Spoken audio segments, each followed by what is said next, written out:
Antes de eu fazer esse tratamento dentário, eu tinha falha na minha boca. O meu sorriso sempre foi um sorriso largo. Porém, essas falhas apresentavam muito, né? Quando eu ia sorrir. E eu já estava vendo a necessidade de fazer um tratamento dentário, né? Que chega uma idade, eu tenho 60 anos, tem essa idade que você tem que refazer a sua boca, né? Que a gente encontra falha na nossa dentição, a dentição vai ficando desgastada, os dentes às vezes vão caindo. Então você tem que ir ao dentista para refazer a sua boca novamente, né? É como se fosse um carro. Aí na minha cabeça eu ia fazer uma prótese dentária, né? Mas como assim, eu gosto sempre de ir a médico com referência. Aí fui procurando referência aqui, referência ali.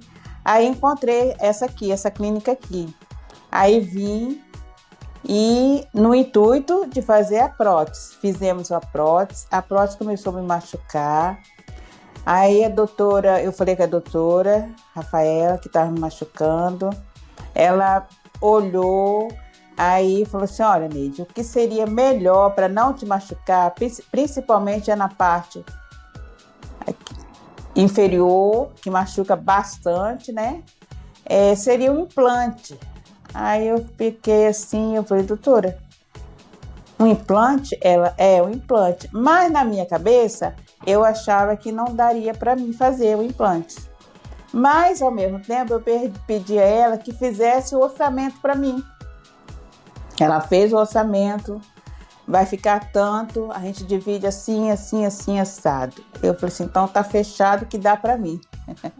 Aí foi onde a gente começou, né, no tratamento do implante.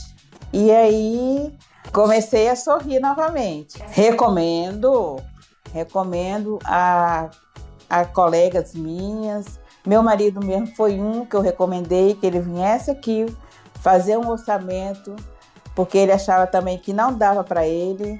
Ele veio e fez o orçamento, pagou direitinho, né, com o suor do próprio rosto, e ficou muito satisfeito com o tratamento que ele recebeu aqui e ficou satisfeito com a boca, entendeu? E ele, assim, recomenda também. Eu e meu marido estamos felizes.